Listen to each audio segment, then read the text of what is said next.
Hi, everyone. I'm Jamie Poisson.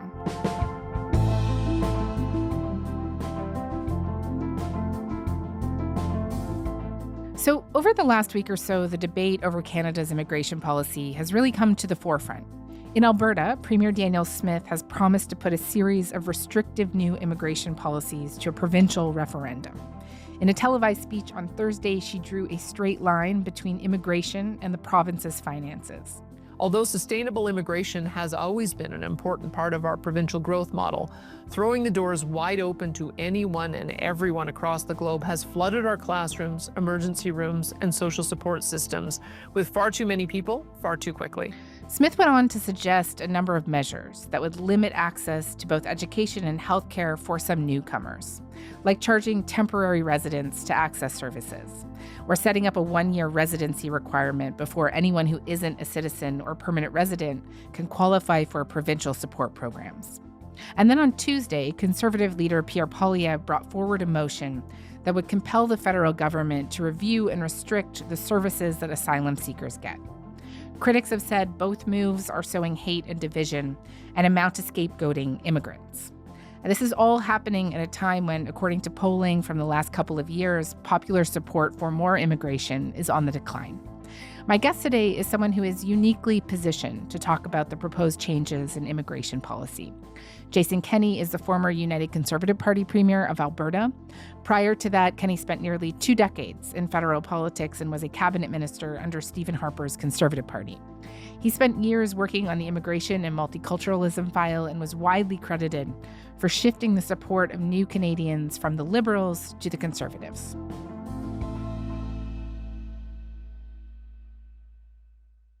Mr. Kenney, thank you so much for coming on to the show. Pleased to be here.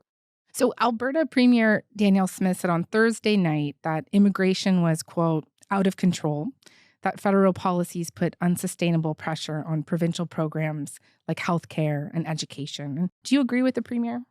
Yeah, I think all of those things are true. Now, it has gotten somewhat under control over the past year or so as the federal government has sharply reduced intake for foreign students and temporary foreign workers. But still, I think their levels are totally out of whack with our capacity to integrate people. I always used to say, as Canada's longest serving Minister of Immigration for 5 years, that if we wanted to maintain broad support for and successful outcomes of immigration, we had to be very conscious about ensuring the success of integration and that the levels did not get out of whack with our ability to settle people, find housing for them, ensure their proper integration in the employment market.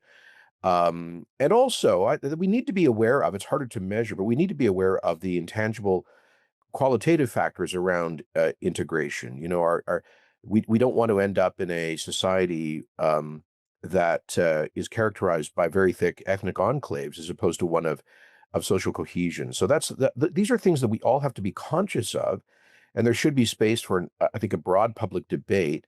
I think it's wrong to suggest concerns about extraordinarily high levels of immigration and pointing out some of the social and practical stresses. I don't think any of that is racist if it's done in good faith. Critics who work in these fields, education, healthcare, they say that these issues are long-running. You know, I was just reading that the last hospital built in a major city like Edmonton was in 1988. ER physician and former MLA Raj Sherman, who served on the province's Health Quality Council, said that in 92, Alberta had a population of 2.7 million and had 11,700 staffed hospital beds. Today, there are 8,800 beds serving 5 million Albertans. Is it really fair to be blaming rising immigration rates for what critics say is a lack of capacity planning? Well, I think there's a bit of sophistry in those numbers. For example, if you look at inflation adjusted or real per capita healthcare expenditures, Alberta has generally run above the growth of population and inflation as the healthcare budget has ballooned. And for most of the past 40 years has been health in Alberta has been more expensive, public health insurance, than in other provinces. So look, I must tell you that in coming out of COVID, when I was the premier, several of my colleagues were hammering the table demanding large increases in temporary foreign workers, foreign students to provide tuition to their colleges and universities, and immigration Hmm. levels overall. And I said to them, colleagues, as the only person around here with expertise in immigration policy, I warn you to be careful what you ask for, because we are already facing very significant strains in our housing market, in healthcare, and a fragile economy as we exit COVID. And the idea of flooding the population, with millions of newcomers that we do not have the capacity to settle is going to create huge negative downstream effects. And I mean, I had the same warning for the Trudeau government when it decided to double the intake of permanent residents and then let loose on the temporary foreign worker and student programs. I think it was entirely predictable that this would, you can't, I'm sure there's just no practical way that you can add enough capacity in housing, healthcare, and education, et cetera, to accommodate intake levels that we experienced under the Trudeau government. Um, the government, though, has drawn down on those programs, right? So why call for all of these changes now? Well, first of all, I'm not endorsing any particular changes. What I'm articulating, what I'm trying to argue for here is a realistic immigration policy that's evidence driven, that is aligned with our country's capacity to integrate, which we cannot integrate infinite immigration. For those who are in total denial about the stress placed on social services, the labor market, I guess I would ask them, do they think there's a limit? I think the question answers itself. There are practical limits to our generosity. We are a very generous country. We should be an open and welcoming country, but our openness cannot be unlimited. And particularly when we have a legal and a moral obligation to provide a high quality of life for Canadians and newcomers who are already here. And I think it's important in this context to stress that new Canadians are as or more likely than native-born Canadians to call for lower levels of immigration. Why? Because they tend to be the folks who are most acutely affected by the housing shortage, by the healthcare shortage, by the huge new competition, particularly in lower skilled employment in the labor market, competition from foreign students and temporary foreign workers, amongst others.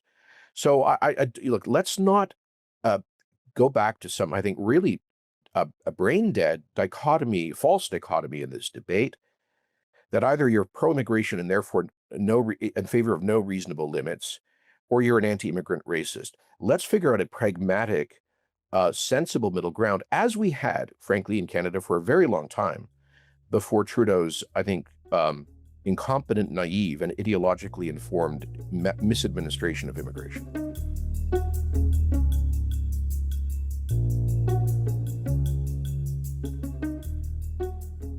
The current number under the Carney government, which has now been in power for a year, is 380,000 permanent residents this year. This is lower than previous years, right? Is this too high a number? It's much higher than previous years. The Harper government, we averaged about 260,000 permanent residents. And if you want me to be totally truthful about that, I thought that was probably a bit too high.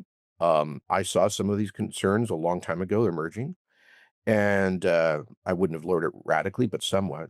To put this in context, when Pierre Trudeau was prime minister in his last term, Canada hit a big recession in 1982.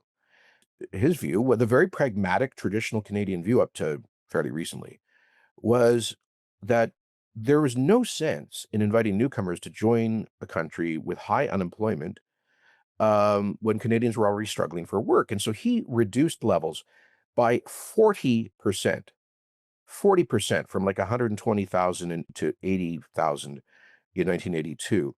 What the Carney government has done is to take Trudeau's like 420,000 permanent residence target to reduce it to 380,000. That's virtually meaningless. When you look at the huge overhang from the Trudeau catastrophe, including something like 3 million temporary residents who came here primarily on work permits and study permits, who are either overstaying, seeking a renewal of their visas, trying to jam into the permanent residency stream.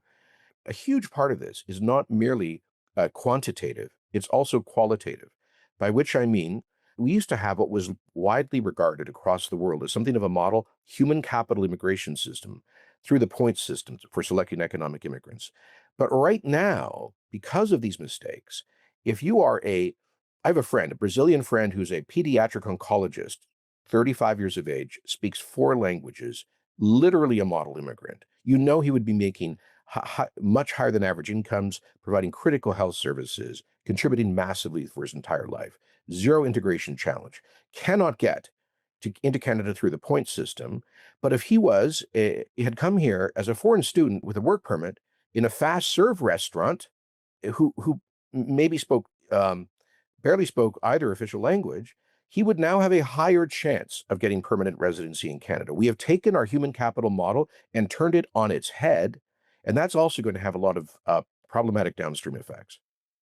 I just want to come back to this critique that, the primary reason why people are feeling these stressors is because of poor governance, right? Not immigration. So like when it comes to education, for example, in Alberta, there is a clear downward trend in per student funding in the province. Our own colleagues gathered data around this for the years between 2015 and 2022. So that, again, is it fair to lay issues around classrooms on immigration? Is it really immigration that's causing this? Earlier, I said we should avoid a false dichotomy in this debate, and you're presenting that false dichotomy again. When there are serious problems, social or public policy problems, they're very rarely a single cause. But I will remind you. I mean, what you're articulating there, or what you're reflecting, is I think that the lazy, totally predictable script of the teachers' unions and the left broadly, which is you need to spend infinite money on these programs. The teachers' unions and that lobby, of course, said it wasn't enough. There was scarcity. Maybe there is an argument that the government that Alberta needs to spend more on education, but that argument does not acknowledge that there is a problem with completely untethered population growth and demand. Population growth is, in principle, a good thing. I mean, look, I'm the guy who launched the Alberta is Calling campaign to encourage Canadians to think about moving to a place with the lower cost of living and lower taxes, et cetera. And because population growth has been a key driver of Alberta's modern economic diversification, but it has to be a manageable and realistic population growth so the public services can keep up with it, the labor market can keep up with it, and we don't end up with a kind of anti-immigrant backlash that is now appearing in Canadian politics.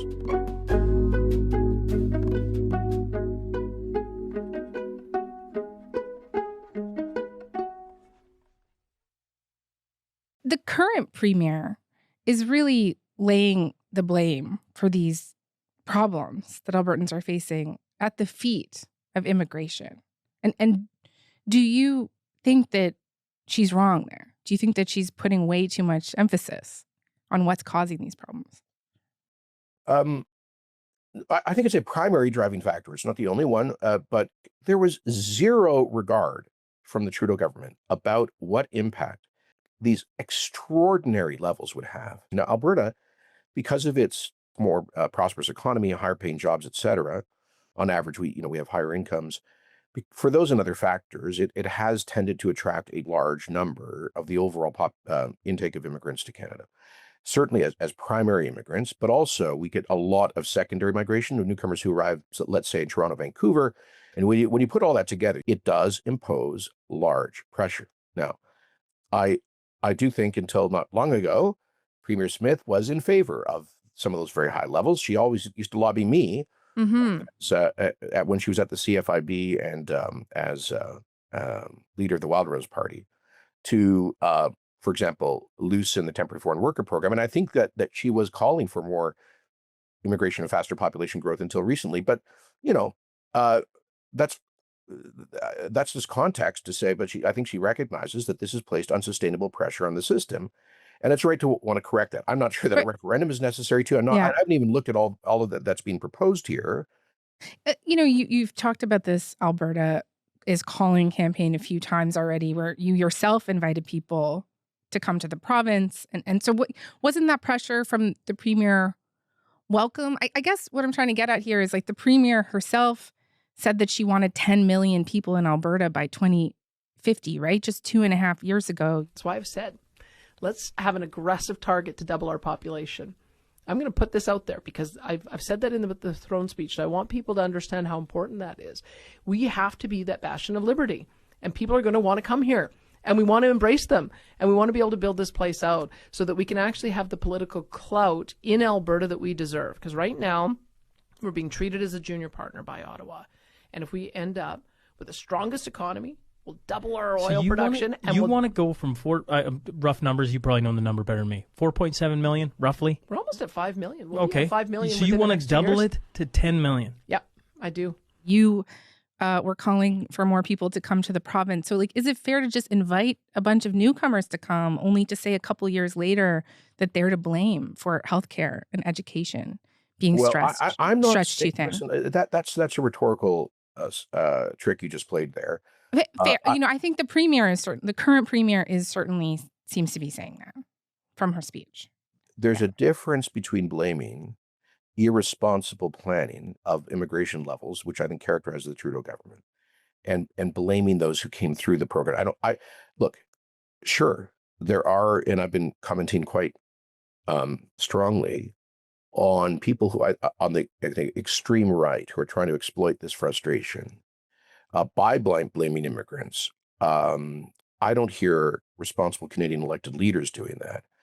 And I will say the optimal approach for a dynamic, prosperous province like Alberta is a population growth that's manageable. And no, when I launched the Alberta's Calling campaign, it was part of a larger effort to restart the Alberta economy after we'd been through several years of decline and stagnation. And we had been hemorrhaging people, capital, jobs, businesses, and you were seeing net out migration. To me, that was a great concern.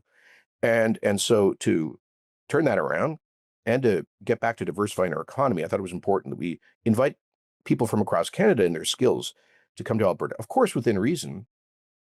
But when you have what I was looking for and what we had was net interprovincial migration to Alberta of 20,000, 25,000, manageable numbers, I think. But when Trudeau comes in and starts opened up the floodgates, that's ridiculous. And by the way, I'll tell you, I was the only premier around the Council of the Federation predicting that this would happen with those kinds of policies. It's not just Alberta. You shouldn't, with respect, I don't think you should be focusing on this as an Alberta issue. It is a Canadian problem. I take your point, but if I could just focus on Alberta just a little bit longer, because I know this is something that you have so much knowledge about. I was looking at some data from the Canadian Energy Centre from a few years ago, and it was pointing to how, as of 2019, immigrants represented over 35% of all employment in the oil and gas industry. And so, could the policy changes that Smith is asking Albertans to vote on in the fall have a negative effect on the economy? Don't places like Banff and Lake Louise and Jasper, for example, rely heavily on seasonal and temporary foreign workers to sustain their tourism-dependent economies? I'm not entirely sure what the question is, because we do need and want immigration. And I do think that is the position of the government of Alberta. I don't speak for them, and I don't think there's a call for zero in immigration. I think there's a call for reasonable levels. By the way, some of the things that I haven't had time to listen to that speech, but if you suggest, let me give you an example. If you suggest that people shouldn't, if she's suggesting people should not qualify for welfare on their first year of arrival in Canada, that seems to me entirely reasonable. In fact, when I was the federal immigration minister, I was asking provinces to adopt that policy to help reduce the pull factor for false asylum claims, which is another thing that's run completely out of control, thanks to total maladministration by the Trudeau government. One of the reasons why we have, until recently, been one of the only developed democracies with a broad cross-partisan pro-immigration consensus is because of the powerful founding myth of immigration in Canada. The Ukrainian pioneers to the Northern Prairies and so on, who built much of Western Canada. We think about that immigration myth. We think about people who came here with a deep sense of personal responsibility, not of entitlement. God knows they didn't show up in Canada expecting a gold-plated public services and welfare payments upon arrival. And I think, frankly, many Canadians are observing, and many new Canadians are observing, that has become too often the case with, for example, failed asylum claimants. So whether it comes to the interim federal health program, which has run out of control, welfare payments and so forth, I do think limiting access to some of those things, demonstrating that newcomers are contributing to the country is critical, not just for our economy, not just to reflect fiscal limits, but also to reinforce and rebuild public support for immigration. If we want to avoid a politics characterized by what we're seeing across the Western democracies, where Nigel Farage is leading in the polls in the UK, and now One Nation is in a tie to lead in Australia. These are all xenophobic, anti-immigrant, pro-remigration, quote unquote, parties. If we don't have a degree of, bring back some rigor into our system and realistic levels, I fear that kind of politics will emerge in Canada. Do you think that it's responsible to put these kind of questions in a referendum? This is very complex policy. Governments have to take in a lot of factors, the economy, interprovincial migration. I mean, you've brought many of them up today. Do you think that these kind of questions should be decided upon in a referendum?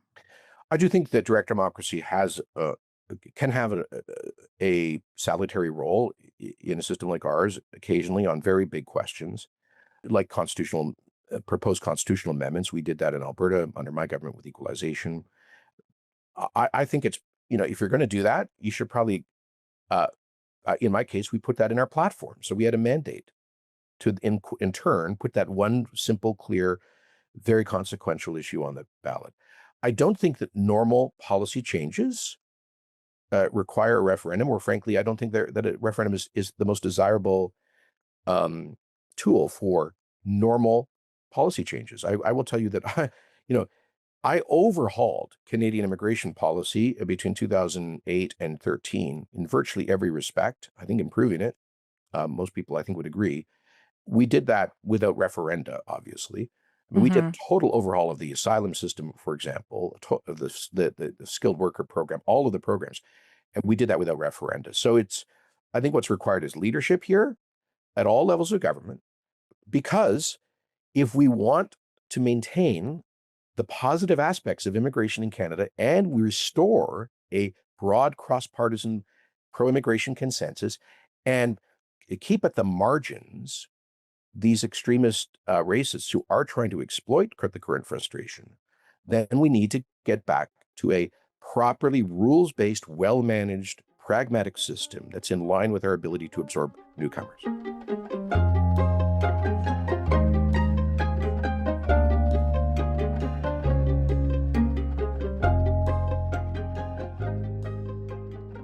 On the federal level, Conservative leader Pierre Poilievre is introducing a motion that will call on the government to, quote, force a review and a cutback in benefits to asylum claimants to ensure that non-citizens and non-permanent residents do not get superior health benefits than Canadians. Second, it would ensure that those asylum claimants who are here and have been rejected only get life-saving emergency care and not special care. And third, it would ensure that judges give the full sentence and allow for a complete deportation of foreign nationals who are non-citizens that commit crime in our country. This just came out, but Ottawa is already requiring sponsored refugees and asylum seekers to co-pay for their health coverage starting in May. They are already moving on some of this. So is this really necessary, or do you think that this also might be about riding a wave of political sentiment here? I think it's absolutely necessary, and it's frankly well behind the public sentiment. That my advice to Mr. Poilievre like 2-3 years ago was that where I could see where the public was going on these issues. I reiterate that public sense of frustration and even a sense of injustice at some of these abuses of our generosity includes large numbers, a majority of new Canadians who see it most closely, who see The fake asylum claims. If you waited for 5 years or so to come into Canada legally through the front door, through our properly managed immigration systems, and you see other people crashing in here through a fake asylum claim, getting welfare, public housing, supplementary health benefits that you don't get as they try to delay endlessly their removal from Canada, that undermines the integrity of our system. So, no, I think he's absolutely right. And he's basically calling for policies that the Harper government had implemented, which included ending access to anything but emergency care insurance for failed asylum claimants. Why? Because they have no legal right to be in Canada. We have seen the courts threaten to overturn the Harper government's attempts to cut refugee health care back when you were in the federal government. I think that's what you were just talking about. And the court called the move cruel and unusual, especially since, as the judge pointed out, that it affects children who were brought to this country by their parents. And I wonder how you would respond to that. Well, I would respond by saying it's not refugee health care for people whose refugee claim has been rejected as invalid. It's supplementary insurance for illegal migrants who are illegally residing in Canada, subject to removal. So, and there's a whole suite of benefits that are still extended that the Trudeau government extended effectively, which has created a draw factor. So, and by the way, when you say that you said earlier that sponsored refugees are required to have a partial coverage, a partial payment, now a copay, they've introduced that. Mm-hmm. That's fair. No, when the privately sponsored, and that is being critiqued too, I should say, as cruel as well. There are people. Of course, it is. Everything's cruel if you're on the hard left. The privately sponsored refugee program is a well-managed program. I expanded it by moving selection over from the government-assisted program because these are usually community, usually faith groups, starting with the Vietnamese boat people in 1979-80, who get sponsored into Canada, and the sponsor takes on board any responsibility for their income support, housing, etc., not the taxpayer. And the sponsors are involved in the successful integration of those newcomers. I think that's a model where you actually have a sense of personal and community responsibility, and not just Canada as the world's hospital or the world's health welfare program. I just want to move to the kind of broader kind of consensus debate around immigration right now as we wrap up. After Danielle Smith's speech last week, Rachel Notley wrote on social media, the premier is sowing hate and division to distract from the fact that our government is the real culprit. But are you worried that this and kind of other kind of language that we're hearing from politicians across the country could ratchet up racism and hate towards immigrants? That, for example, if people are reasonably angry about their mother being stuck in an emergency room for 24 hours, that they might direct that anger towards immigrants? Well, I think very few Canadians would blame an immigrant for that. But if you're Canadian and you can't get access to health care, and you observe that under the Trudeau government, several million people were added to the population in a very short period of time, you're not stupid. You're going to make a correlation and say we need a sensible, pragmatic immigration policy. There is a choice between that very Canadian common sense response and nativistic racism, okay? And I do think we have to call out the nativism and the racism, as I do all the time. We also have to acknowledge that irresponsible immigration policies that drive population growth completely out of line with our capacity to provide services, and ends up with a high, by the way, the high levels of very low skilled folks that came in under Trudeau, as opposed to the more highly educated people of the past, are also driving down per capita GDP. It's not just about access to healthcare, it's about our prosperity as a country.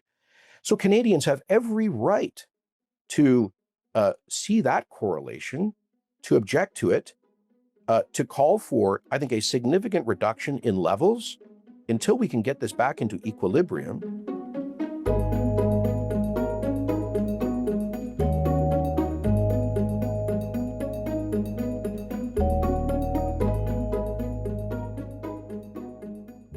Just on your point that we need to kind of call out racist or nativist language, I'd be interested to get your thoughts on some remarks made on social media last week by Bruce McAllister, the executive director of Smith's Calgary office. He said, quote, unsustainable mass immigration into Canada fills him with, quote, profound disgust. He went on to say, quote, why import from nations with failed systems when our Judeo-Christian heritage and principles have worked so well here? And is this the kind of language that you think needs to be called out? Yeah, I think that kind of language is at best unhelpful, and and I not the kind of language I would ever use, and I think that's again. Are you concerned that he's still there? I mean, he works there. It's pretty high up. That'll be for his boss to decide. I really try to avoid second guessing my successor. I think as a general rule, it's not a desirable thing to do. But if you're asking about those kinds of sentences, I think that it's where you can take, I think, well-founded anxiety and opposition to irresponsible immigration policies, and that there is a kind of language that can start to bleed that into nativist rhetoric, and I think we all have to be very alert to that. Mm-hmm. Just to end this conversation, and you have alluded to this throughout our conversation, you were raising concerns last week about the way that immigration is being debated because the director of the Canadian anti-immigration group, the Dominion Society, this guy named Daniel Thierry, did an interview with the online news outlet Juno News. And in it, he advocated for remigration, which is defined as the forced removal of immigrants and refugees based on race or ethnicity. Here in Canada, it's pushed for by a range of groups that have been classified by the Canadian Anti-Hate Network, for example, as part of the country's white nationalist movement. And Candace Malcolm, who did that interview, also made clear that she does not endorse what he says, and she did push back on his views during the interview. But she argued that Thierry's views should be part of civic debate, that it's crucial to widen the boundaries of what's considered acceptable to debate. I want to hear more voices. I want to hear from more Canadians. I want to hear what real Canadians think, and I'm trying to open the window so that it's wider, so there's a wider range of what is acceptable to talk about. Sorry, as a conservative, I'm also trying to shift the window to the right, because I think part of the biggest problem in this country is that it leans too far left. It has been for a long time. Where do you draw the line on what is acceptable and helpful debate about immigration and what's not? And what are the consequences of not drawing a line? Well, the consequence of not drawing the line is mainstreaming or destigmatizing outright racist sentiments, which I think, thankfully, are pretty marginal in Canada, but they are real, and they exist.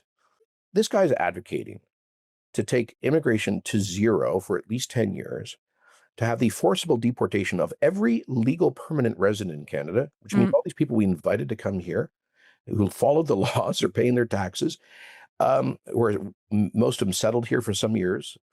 And he's also calling for the deportation of many citizens who are not, quotes, heritage Canadians, which I can only take to understand the descendants of white European Canadians. I don't know if he includes Indigenous Canadians whose ancestors have been here for millennia as heritage Canadians. This stuff is obviously toxic. It's crazy. And I have a more particular concern as a lifetime conservative activist that if and when this stuff comes from the right, it has to be called out on the right. There has to be a function of political hygiene in every party and every movement. And I'm in a position where where I am doing that very vigorously, because I've seen where that kind of sentiment has taken us in other parts of the Western world. Mm-hmm. I will just add, as I've said before, I think it's important that the Daniel Thierrys of the world have more sway and purchase in a potential constituency because of the catastrophic mismanagement of immigration in the past few years. And this is something I predicted for years, for 10 years as Minister of Multiculturalism for Canada, 5 years as Immigration Minister, that if we want to maintain Canada's broad public support for immigration, we have to maintain a system with realistic, manageable levels, successful integration outcomes, focus on social cohesion, as opposed to ethnic enclaves and social and division, focus on high human capital in our economic immigration, and the consistent application of fair rules, even if sometimes it seems hard-headed. If you don't have a system like that, you create space for Nigel Farage, Marie Le Pen, the AFD, for Pauline Hanson in Australia, for Daniel Thierry and Maxime Bernier in Canada. Okay. Jason Kenney, thank you very much for this. Thank you.